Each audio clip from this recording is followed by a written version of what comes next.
This is a story about Ken. Ken was a freelance animator and musician living and working in Chicago. One day, Ken says to himself, I want to do more with what I do. I want to make movies.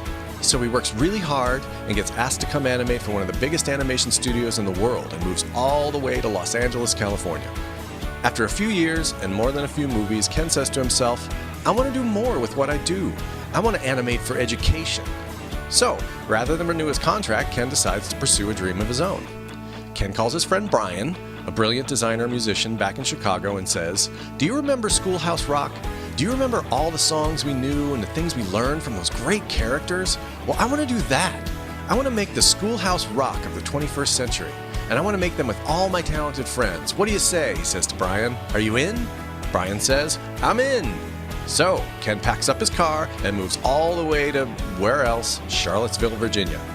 Brian flies down right away for a week of brainstorming, and sitting face to face in two cushy chairs, mugs of coffee in hand, they try to envision what this all could be.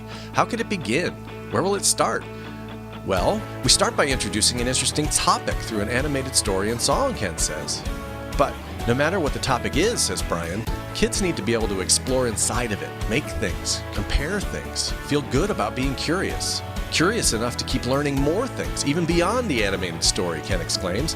But the best thing we could hope for, they both say, is that they remember the story and the song and the characters for the rest of their lives.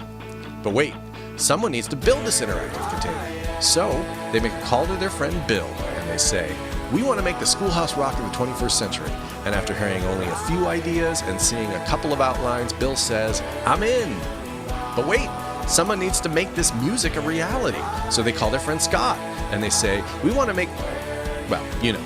And after hearing only a few verses and seeing a few sketches, Scott says, I'm in. That winter, Ken flies up to Chicago for the first Crackerbox summit. And over fried food and fancy beer, the subject is chosen, the concept is cemented, and rough ideas of a character-filled song begin to form. But most importantly, the Geo-Me comes to life.